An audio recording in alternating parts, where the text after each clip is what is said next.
Goodness. Oh, Yeah. good evening.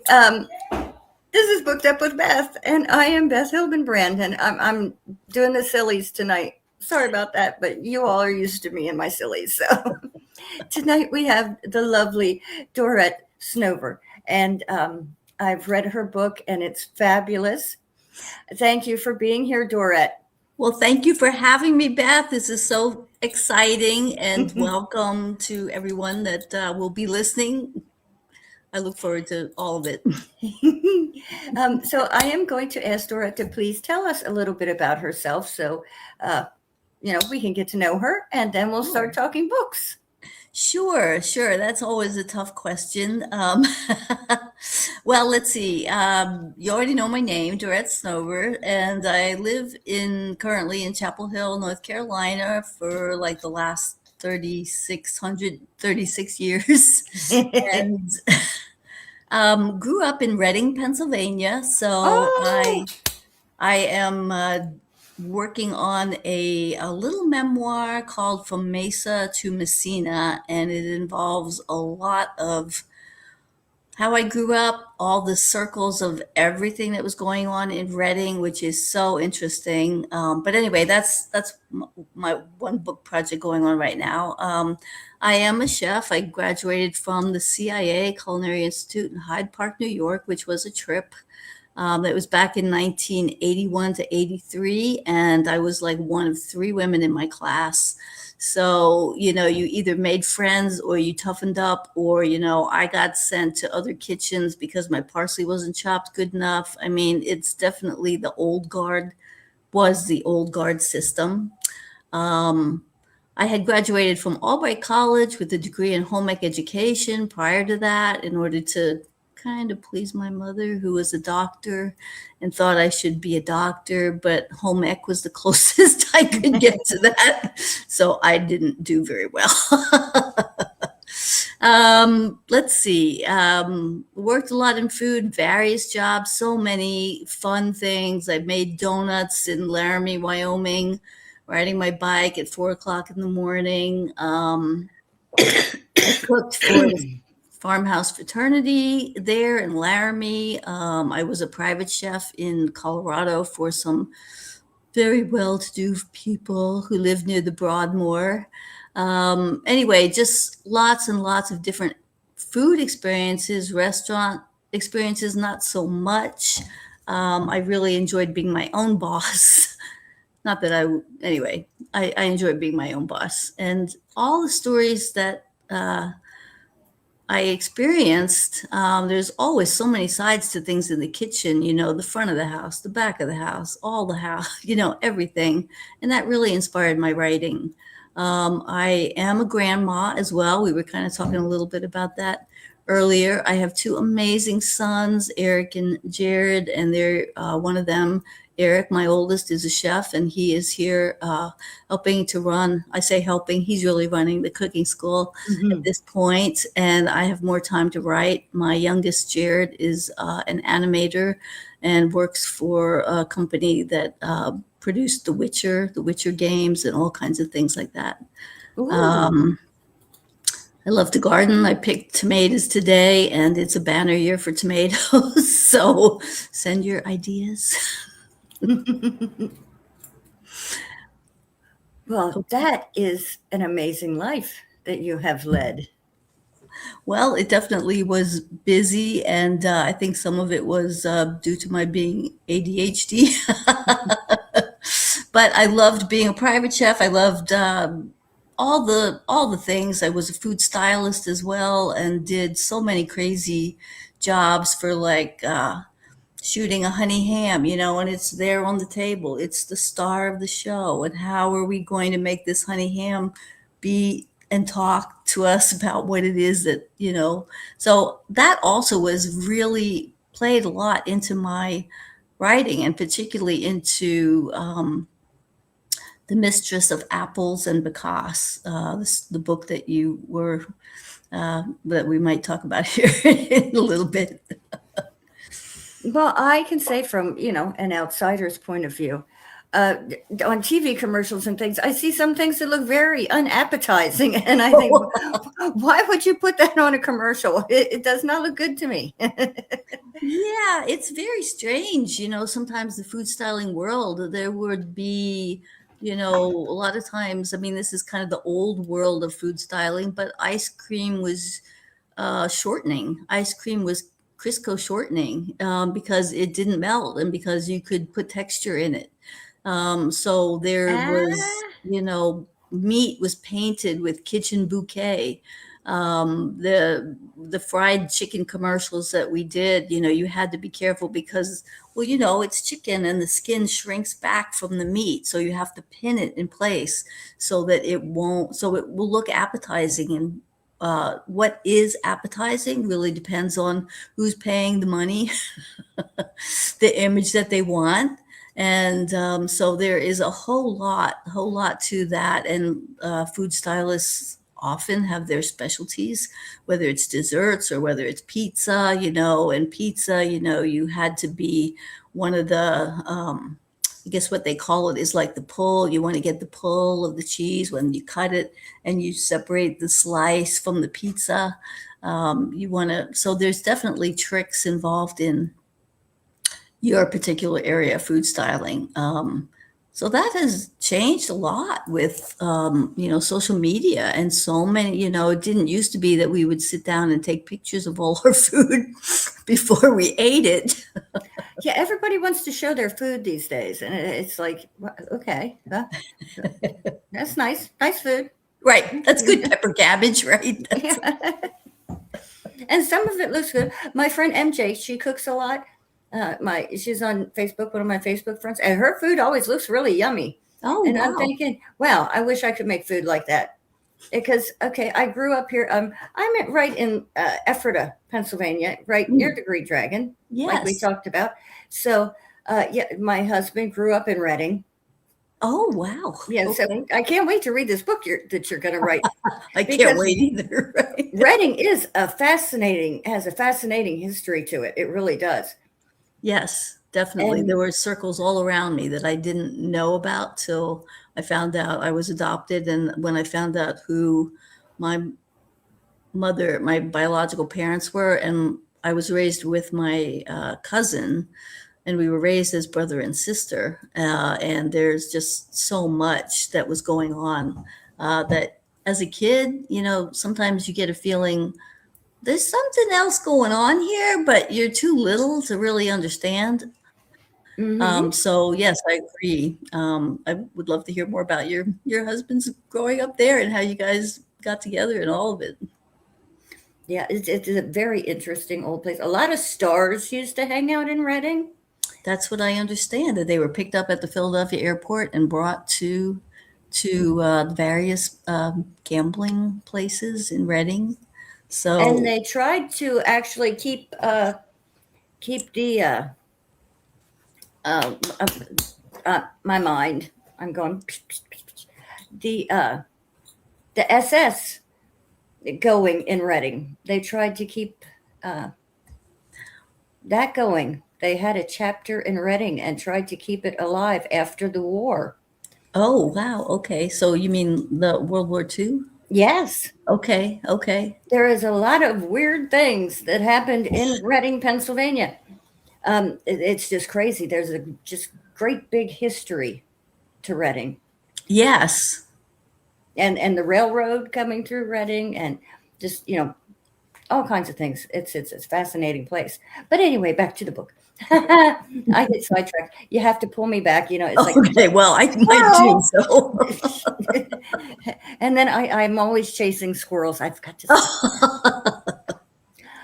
So the book is it is about a bird and a girl. right, To absolutely put it right, very simply, it's about a bird and a girl. But right. this And is not a simple book. I read it twice okay, okay. because there's so much to this book, and I think I could read it 3 or 4 times and still pick things up.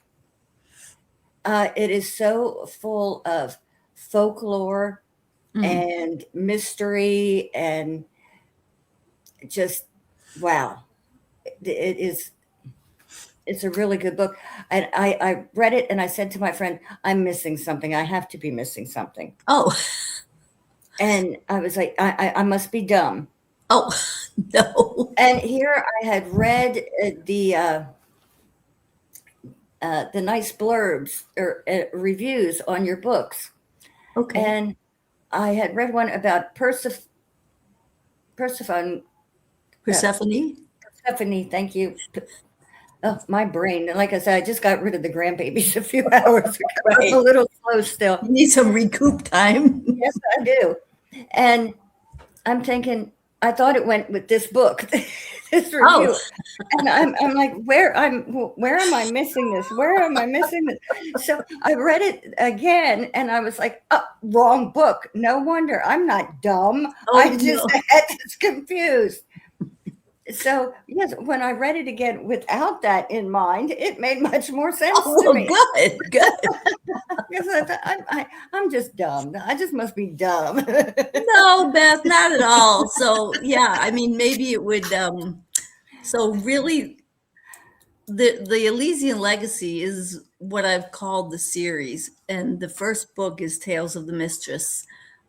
Mistress is a different type of person than what we might ordinarily think of as someone whose profession is. Anyway, that's not this person. Yeah, I got that. Okay, all right. So, and a mistress doesn't have to be a woman. It can be a man. It can be a child. It can be their keepers. And it all comes from the Greek, from Elysium, when there were rights held there. And it sounds like I'm sure you already know about a lot of this. Yeah. Yeah, I got a little confused with the review. So I and when I understood that and I saw the other books, I was like, okay, now I have to read them all. Oh, Yes, I went to when I understood what was going on, I was like, yes, yes, I want to read the rest now. oh, awesome. Awesome. Because it's so involved and it's really you just weave the characters so well. And Oh, well, thank you. Thank you. and in this story, she's so connected to the Becasts Yeah. and saving it. Right. Saving Even it and, without giving too much away, she sometimes interchanges her own self uh, yes, with things that are happening with the bird and the migration of the bird. So I really was fascinated by the whole life of this Bacchus bird and how rare it is. It does come through Pennsylvania. I'm not sure if it goes through Ephrata or not, but there are pathways and it does fly through New York City.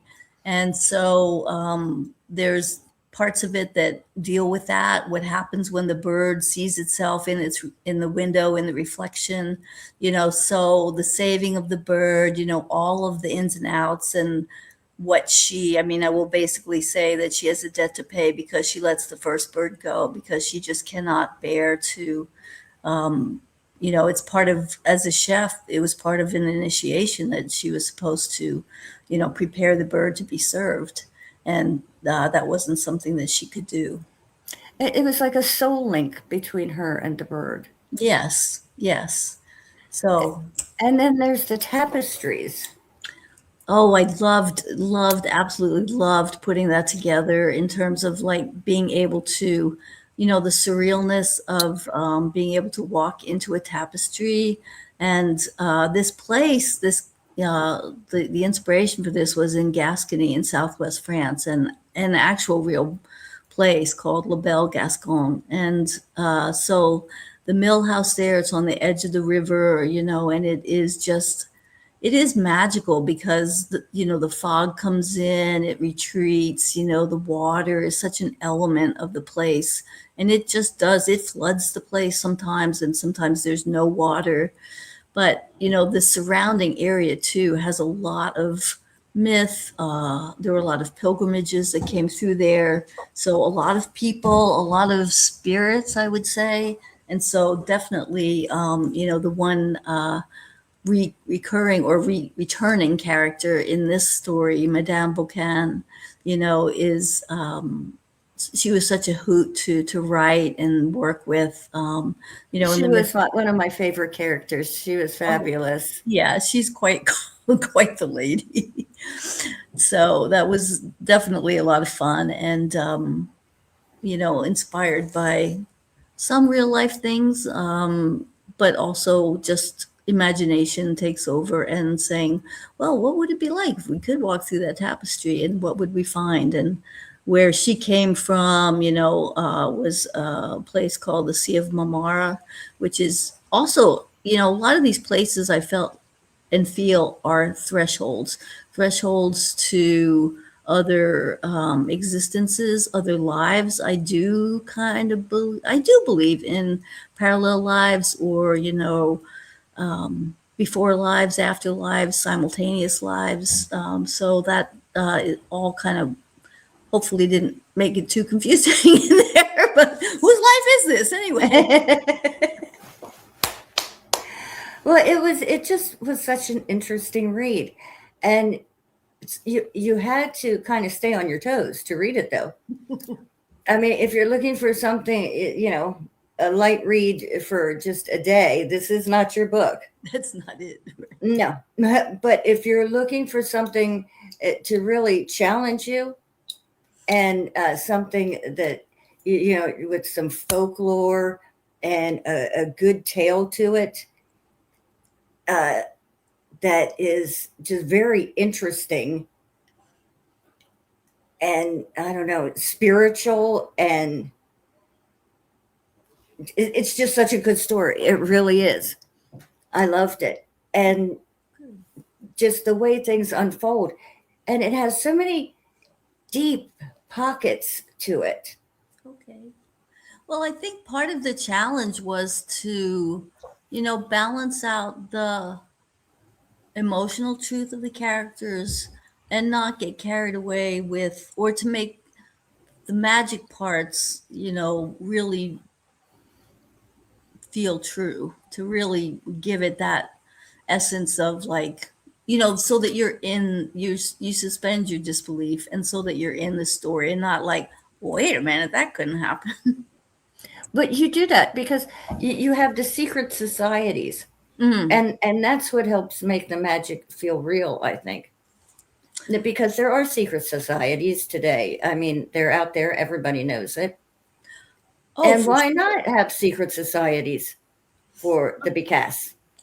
Oh yeah, there definitely is. I mean, and the bird is revered. I mean, I hope that I can find the footage. I actually was there in France, in the mill house, to enjoy, or like to witness, I guess I should say, witness the preparation of one of these birds. And it's such a reverent thing, and it's held with such reverence in the villages, all the villages. It's not like going out to, I don't know, the hunt is a revered thing. So yes, setting up the two societies where they're wanting to protect it, where they're wanting to preserve it, and also the ones who want to preserve it because they want to also enjoy it. And the Bicas itself is um, a it's eaten with such a, there's a lot of ceremony that goes with it. So in one of the scenes where they do eat it, and they have napkins on their head so that they are like devoid of their senses in a certain way, so it is part of, yeah, this, ones that want to preserve it, ones that want to preserve it, but in a different way. So the conflict between them, I think we see that all the time. I am always intrigued by, the current contemporary battles between, I don't know what I can say, but like, the people in my first book, The Mistress of Tales of the Mistress, sorry, is the bread, the seeds, there's companies that say, if our seeds blow over into your field, we're gonna sue you. And so the ownership, who owns these things? That's, a lot of the big questions that plagued me. And so, decided to kind of investigate that, but also have Miel, the main character, investigate it for me. And she's a very reluctant character, yet she wants the answers. She wants the truth, Hmm. even as she's running from the truth. So she's very interesting, and she's very smart as well. I mean, she starts out and it, she's kind of like, yeah, I don't know, I don't want to step up. I don't want to be front and center, Mm.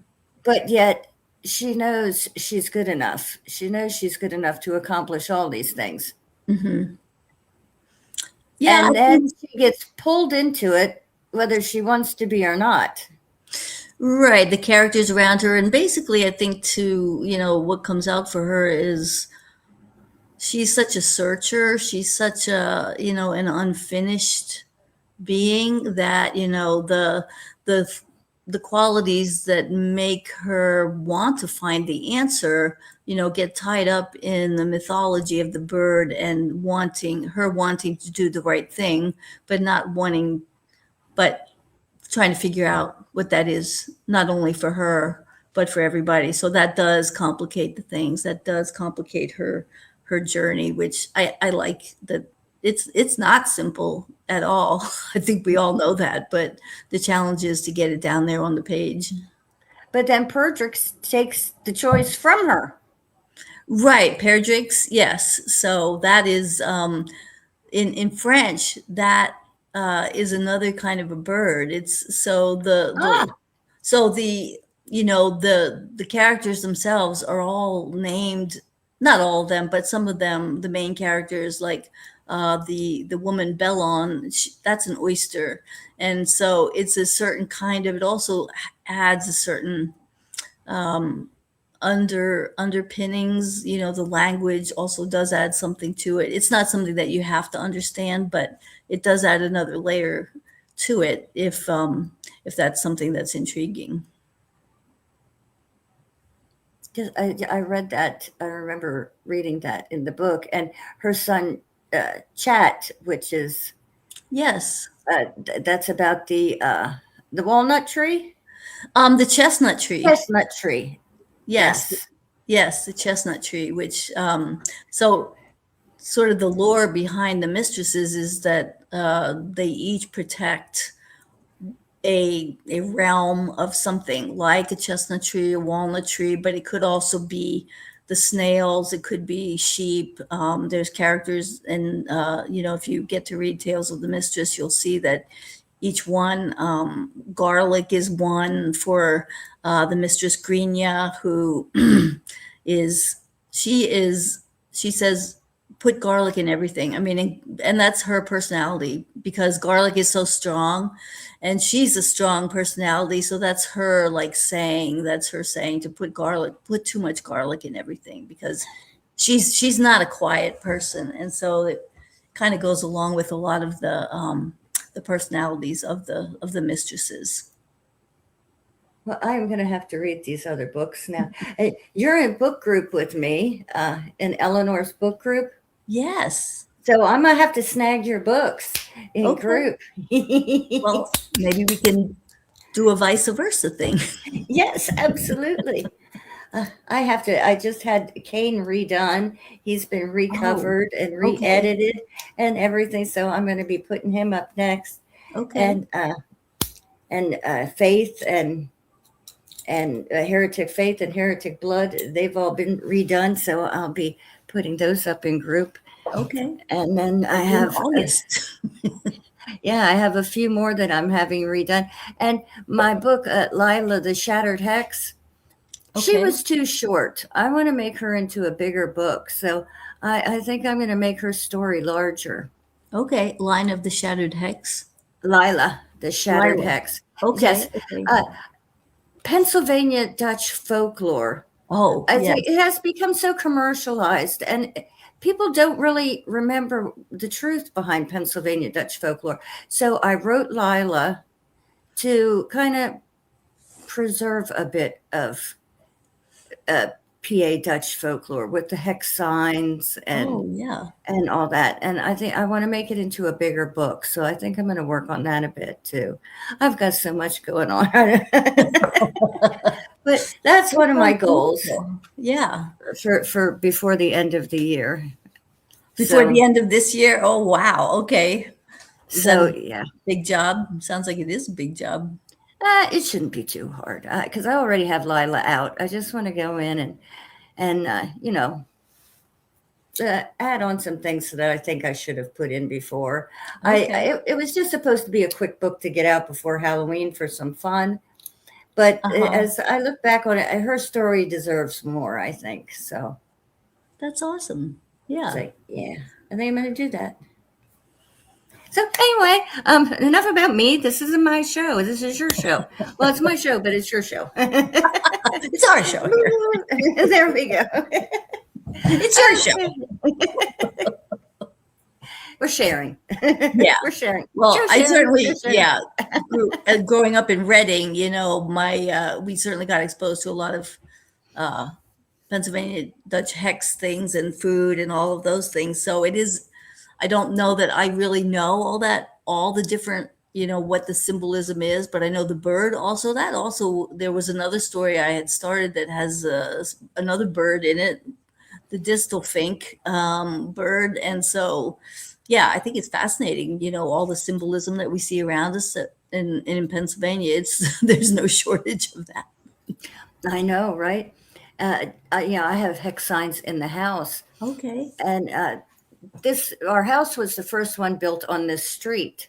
Oh, So, it's very old. And over our bedroom door, there is a horseshoe that somebody nailed up there when they built the house, and it's still there. oh, wow. And it's funny because you see all these things from this culture, and you're just so immersed in them, you take them for granted. Yeah. So what And does the horseshoe mean? it's supposed to be like a good luck thing, for health and prosperity. But like I said, when you see it every day, Mm, you don't really think about it. And I thought, here I am, and I write these kind of stories, and I've been gifted with this my whole life. And so many people don't even know or understand what it is. yeah. So I wrote Lila, and I think, as I think about it, there's so much more I could have done with it. Mm, And so I want to go back and do that. I want to make her story bigger. that sounds awesome. Yeah. So, yeah, I'm going to do that. So, thank you so much, Dorette, for being on the show. I want everybody to pick up Dorette's books. If you would please go to my Facebook page, Dorette, and put up Okay. all your links for All right. everyone. Be happy to do that. So that they can find the book. You will be getting a 5-star review from me. Oh my goodness. Well, thank you. And if it's possible.